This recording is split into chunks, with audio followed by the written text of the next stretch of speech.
반갑습니다. 구름책방의 김상우입니다. 김윤우입니다. 네, 우리 로마 이야기 읽기 부록의 시간이 또 돌아왔습니다. 네. 방금 전에 이제 저녁에 아우구스투스 이야기 했었는데요. 아우구스투스 통치 말기의 핵심은 어떻게 제국을 이어갈 것인가에 이제 맞춰져 있었다. 그럼 어떻게 후계자를 누구로 세울 것이고 어떻게 세울 것이냐? 그렇습니다. 거기에 이제 맞춰져 있었고 이 과정에서 아우구스투스는 혈통에 되게 집착을 했다라는 이야기를 했었어요. 네. 자세한 내용은 앞선 영상 보시면 될 것 같고요. 이게 더 자세하지 않나요?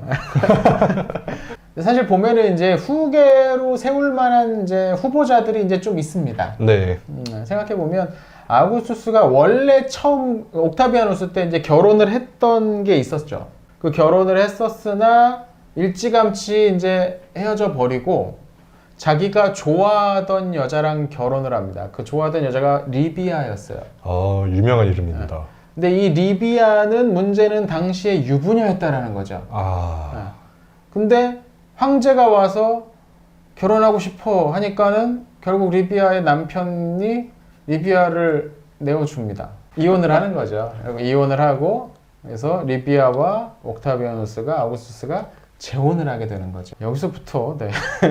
이제 그렇게 느낄 수 있지만 이게 또 아예 드문 일은 아니었다는 거 당시에. 그렇죠. 네, 이런 그렇겠죠. 결혼 이혼 이거는 얼마든지 정말 몇 번이고 다시 할 수 있었던 그런 시대였으니까 정략 결혼이라니까 이게 회사 간에 뭐 계약 맺는 거랑 생각하면 돼. 가문이 회사고 그 밑에 뭐 그런 느낌 생각하면 돼. 오늘날의 결혼 의미하고는 완전 달랐던 거죠. 완전 다를까요? 글쎄요. 똑같지는 않겠죠? 완전 다를까? 자, 아무튼 그래서 리비아와 결혼을 했을 당시에 이미 리비아는 전 남편과의 사이에서 애가 둘이 있었어요. 첫째는 티베리우스였고 둘째는 가이우스였는데 가이우스는 이제 임신 상태였고 임신 상태였는데도 다 결혼을 했어. 자.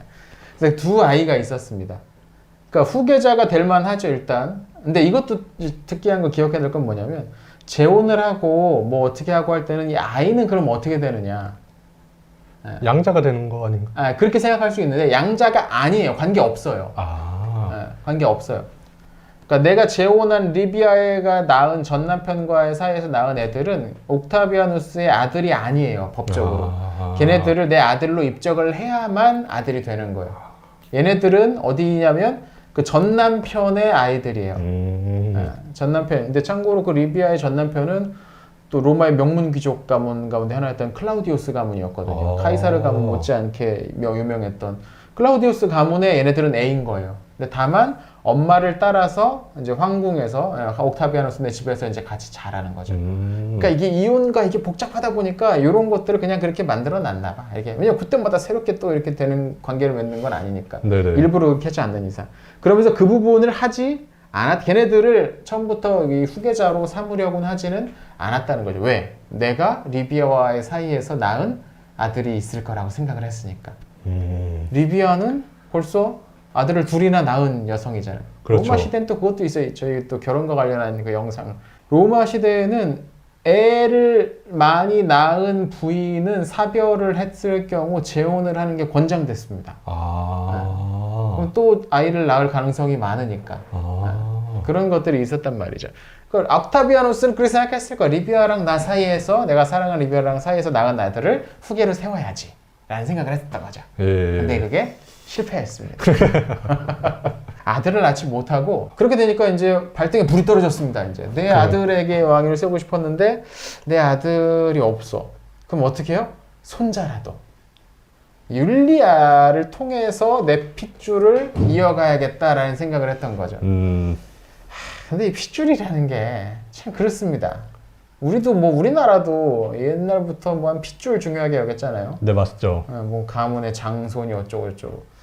참 웃긴다는 게 내 아들이나 딸은 그래 뭐 핏줄의 이제 유전적인 요소라고 한다면 50%고 손주 손녀로 나가면 25%로 내려가고 중손주 때로 나가면 12.5%로 떨어지거든요. 12.5%만 나랑 유전적으로 일치하는 사람이 나랑 관계가 있는 겁니까? 이거 뭐 생각에 따라 다르긴 하겠지만 이게 좀 약간 웃겨요. 좀 약간 좀 그런 면이 있어요. 아무튼 그래서 그렇게 했어요. 그래서 이 율리아의 결혼에 집중을 하죠. 네. 율리아의 첫 번째 결혼이 누구였습니까? 이게 그 마르켈루스라는 사람인데 네. 아우구투스의 조카예요. 네. 자기 조카와 자기 딸의 결혼시킨 거죠. 네.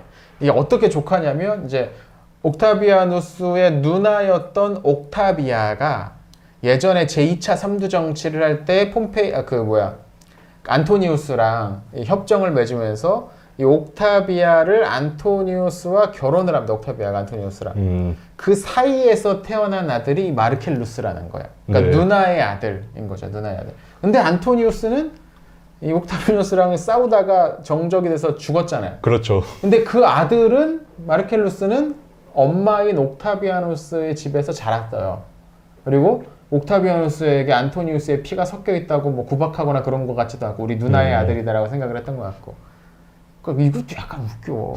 핏줄을 도대체 어떤 개념으로 생각하는 거야? 아, 이거 좀 궁금하긴 해요. 로마인의 뭐 가족 개념? 그래서 아무튼 그래서 그 마르켈루스랑 결혼을 시켰다는 거죠. 네, 그렇죠. 그래서 이 처음에는 이 마르켈루스 자기 후계자로 할 마음이 굉장히 강했었던 것 같아요. 어떤 거에서 알 수 있냐면은 그 자기 원래 의붓 아들은 티베리우스보다도 훨씬 더 이제 그 관직에서 승진 속도가 더 빨랐거든요.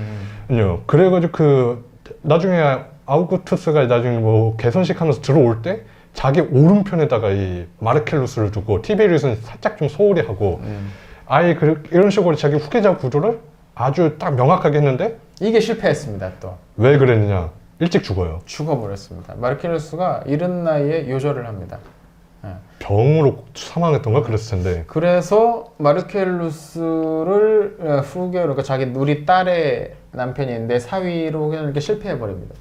율리아를 가만히 둘 수가 없어. 빨리 율리아를 네. 통해서 또 애를 낳아야 되는데 못 낳잖아 지금. 그러니까 너무 일찍 죽어서. 두 번째 결혼을 시킨 게 누구였습니까? 자기 친구 아그리파. 그렇죠, 아그리파입니다. 이 아그리파 사실 이 로마 이야기 6권 이야기할 때도 이 아그리파 얘기가 상당히 많이 나오는데 우리가 이제 분량상 네. 어쩔 수 없이 얘기를 못했는데 옥타비아누스 아구스투스가 전쟁에 재능이 없었습니다. 특히 전술적인 능력은 제로였던 것 같아요. 뭐 그런 표현도 나와. 잘 되던 전선에도 옥타비아누스가 가서 이야기하면 전쟁이 불리해진다 뭐 이런 얘기가 나오니까 본인 약간 기질 차이도 있는 것 같고 그리고 위장도 안 좋아가지고 막 전쟁터 나가가지고 막 있으면 막 소화도 안 되고 막 괴로웠대요. 그래서 그걸 대신 처리해준 사람이 누구냐면 아그리파입니다. 어렸을 때 친구였고 아그리파는 또 대단한 인물이죠. 이 사람도 입지전적인 인물입니다. 그렇죠. 아그리파도 평민 출신인데 거기까지 어린 시절에 옥타비아누스랑 짝을 맺어준 게 카이사르였대요.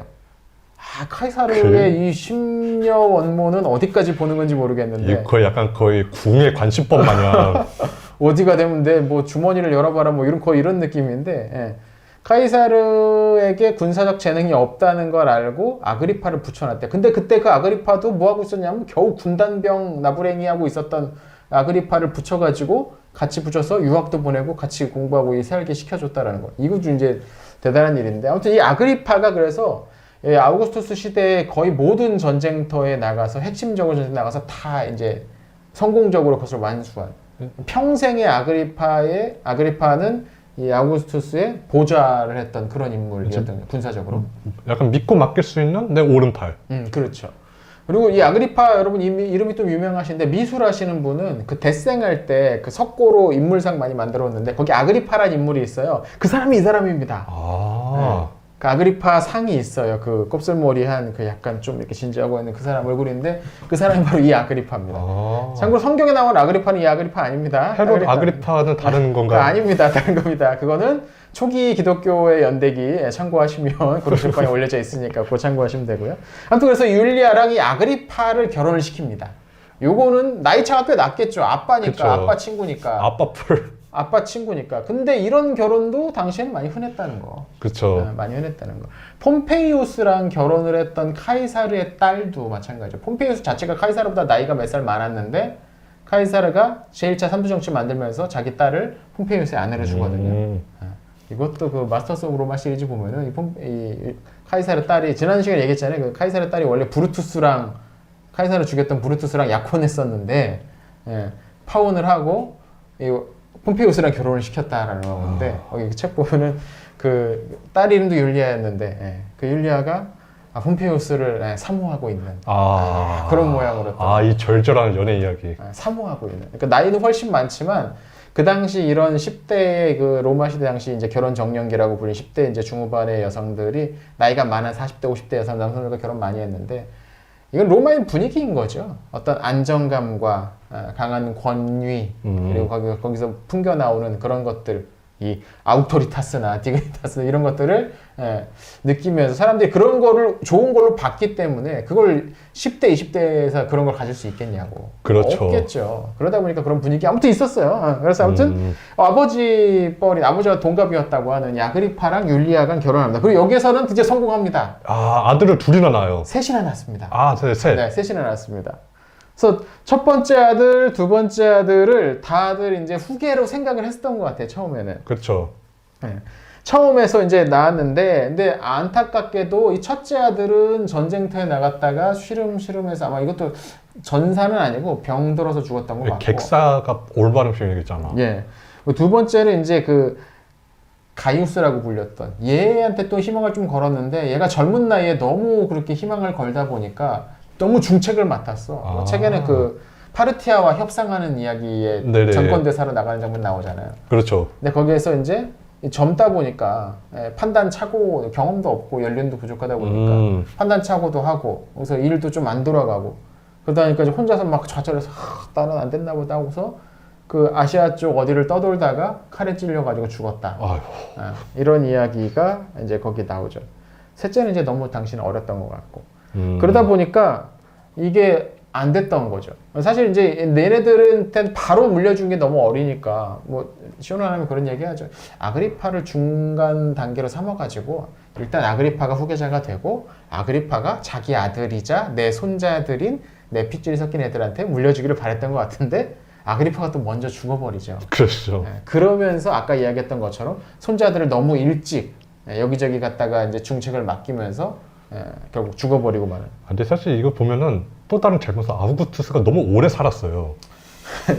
이게 심각하게 오래 살아버리는 바람에 이 아그리파도 못 견디고 먼저 이제 사망해버리고 못 견뎠다니. 자, 아무튼 그래서 두 번째 결혼을 통해서도 율리아 통해서 낳았던 손자들도 하나하나 무너져 버립니다. 예. 그래서 세 번째 결혼을 다시 한번 율리아를 시키죠. 이걸 티베리우스. 그렇죠. 여기서 이제 드디어 티베리우스가 나오는 겁니다. 네. 아까도 말씀드렸죠. 티베리우스는 아우구스투스의 아내인 리비아가 전 남편과의 사이에서 낳은 아들입니다. 아들입니다. 그러니까 나랑은 핏줄이 하나도 안 섞이고 법적으로도 내 아들이 아니야. 근데 율리아와 티베리우스가 결혼해. 이게 당시로서도 얼마나 무리했는지는 모르겠어요. 이게 법적으로 금지되어 있지는 않았어요. 아버지가 다르니까. 네네. 아버지가 다르면 다른 가문에 속하는 거고 다른 가문에 속하는 사람들끼리 결혼이니까. 근데 문제는 뭐였냐면 이때 티베리우스에게는 이미 또 부인이 있었어요. 물론 나이가 있었으니까. 그래서 이미 부인이 있었다는 거죠. 그 부인이 누구냐? 아그리파의 딸이었던. 그러니까 아그리파의 딸과 결혼을 해서 알콩달콩 재밌게 잘 살고 있었어요. 근데 황제가 명령해서 야 이혼해, 율리아랑 결혼해 해버리니까는 강제로 이혼을 하고 율리아랑 결혼을 해버린 거죠. 근데 이게 티베리우스 입장에서는 진짜 그랬던 게 이미 아내하고 잘 살고 있었는데 나름대로 행복한 삶을 살고 있었는데 갑자기 청천벽력으로 이혼하고 심지어 자기 부인의 어머니하고 결혼을 하려고 하니까는 이 사람도 참 기구한 인생이다. 저 그 생각 진짜 많이 들었어요. 딱하다. 그러니까 가만 보면은 아까 이제 율리아의 두 번째 결혼 상대가 아그리파였잖아요. 네. 아그리파의 딸과 티베리우스가 결혼을 했었어. 그럼 이거는 뭔 관계입니까? 물론 법적으로는 아닌데 우리가 흔히 생각하기에는 한때 이 율리아는 티베리우스의 장모였던 거예요. 어제까지는 장모인데 오늘은 내 부인이라니. 뭐 이건 지금 약간 좀 민망한 약간 그런 얘기인데. 조선시대였으면 난리 났네요, 이거 벌써. 네, 그런 식의 이제 결혼을 했던 거죠. 근데 이게 이제 결정적이었던 것 같아요. 어떤 적으로 율리아도 짜증났던 것 같아. 아빠가 내 결혼 물론 이 시대에는 뭐 아버지가 딸의 결혼 상대 정하는 거는 당연한 걸로 여겨졌지만 3명의 남자랑 계속해서 결혼을 시킨 거잖아요.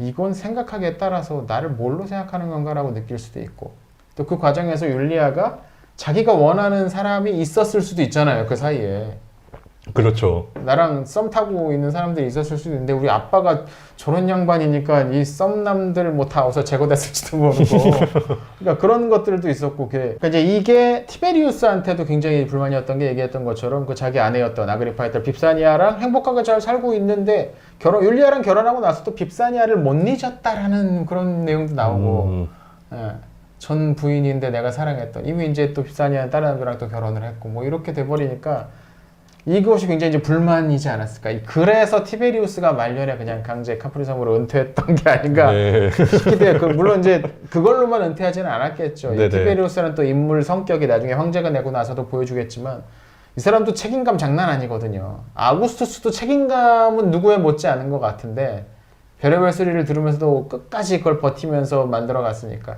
근데 티베리우스도 마찬가지니까. 물론 책에는 티베리우스가 이제 북방 그 영토를 엘베강으로 할 거냐, 라인강으로 할 거냐를 두고서 의견 차이가 벌어져서 뭐 떠나버렸다라고 하는 식으로 표현되는데, 분명 전 이 결혼도 있을 어느 정도 거예요. 거기에 영향을 끼쳤던 것 같아. 그리고 약간 아우구스투스가 자기를 대하는 어떤 처우라든가 자기 좀 불안한 지위에 대한 불만도 쌓여 있었던 거겠죠. 그러니까 그거지. 내가 후계자가 될 수 있을지도 모르겠다라는 희망을 오랫동안 주면서 실제로 주진 않는 거는 이거는 되게 괴로운 일일 수 있어요, 그 사람한테. 결국 이제 티베리우스는 에이씨, 나는 임마, 나도 클라우디우스 가문이야 라면서 너 지금 양자로 율리우스 가문이지만 실제로는 뭐 이쪽이었으면서 하면서 약간 티베리우스의 어떤 그 약간 귀족 정신 이런 것들에 어긋났을 수도 있고. 자, 아무튼 그래서 결국에는 이 티베리우스와 율리아 사이의 결혼도 실패로 돌아갑니다. 티베리우스가 그냥 아내를 노마에 냅두고 자기가 섬으로 들어가 버려. 혼자 들어가서 자기 책 읽으면서 살아 그냥. 예. 부럽긴 하다. 책 읽으면서 살아도 경제적 걱정을 안 할 수 있으면 부럽긴 한데, 아무튼 근데 그런 동안 로마에 남아있던 이 율리아가 사랑을 찾아 떠납니다. 이혼을 하는 상태는 아니야, 공식적으로. 황제가 결혼시켰는데 황제의 허락 없이 어떻게 이혼을. 그렇죠. 근데 율리아가 사랑을 찾아 떠나버려요. 남자를 만난다는 소문이 들리고, 우리 전편에서 뭐라고 했습니까? 간통을 법으로 처벌했잖아요. 네, 그때 처벌이 뭐냐면 외딴 섬으로 유배시켜버리는 거예요. 간통을 한 여자를. 자기 딸을 유배를 시킵니다. 네, 아우구스투스가. 정말 눈물을 머금고 유배시켰겠죠. 이게 이제 약간의 좀 아우구스투스 말기에 좀 아우구스투스를 좀 지치게 한 부분이 아닌가 싶기도 하고 그래요. 하나밖에 없는 딸이고 후계 부도도 다 뭐 이렇게 어그러져 버리면서 약간 그런 부분들. 결국 그렇게 해서 다 실패해 버립니다. 근데 상황은 또 그러니까 녹록치 않은 상황이 돼 버리니까 어쩔 수 없이 내 후계자가 될 만한 놈은 티베리우스밖에 없다. 그래서 티베리우스를 다시 불러오죠. 그리고 불러오고 나서도 양측이 뭐 싸웠다, 갈등을 빚었다 그런 내용이 없어. 양측 다 이제 정말 순수하게 공적으로 황제와 황제 후계자로서 만나가지고 제국의 운영에 대해서 협력을 했던 것 같아요. 그 부분도 이 두 사람, 그러니까 사실 보통 사람들은 아닌 거예요. 그러니까 좀 무서운 거죠, 이제. 네, 보통 사람, 전에는 막 갈등 있고 뭐 싸우고 불편한 거 서로 있어도 아우구스투스 입장에서 얘는 내 말 안 듣고서 지 혼자 은퇴해버린 놈이기도 하고 내 딸을 처벌받게 한 놈이라고 볼 수도 있는 거잖아요. 네네. 네, 막 원한이 생길 수도 있고, 티베리우스 입장에서는 내가 사랑하는 여자랑 강제로 이혼시키기도 하고 나를 오랫동안 널 말도 안 듣고 막 하면서 막 불만을 가질 수 있을 만한데 결국 두 사람이 의기투합해가지고 티베리우스가 그 다음 황제로 지명이 되죠.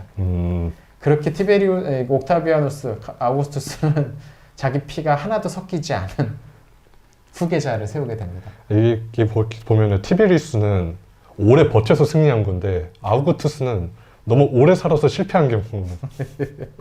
자, 이번 영상은 그러면 여기서 마치겠습니다. 아우구스투스의 핏줄에 대한 집착은 결국 실패하고 티베리우스가 이어가죠. 이건 다음 본편에서 좀 더 다뤄보도록 하겠습니다. 시청해주셔서 감사합니다. 감사합니다.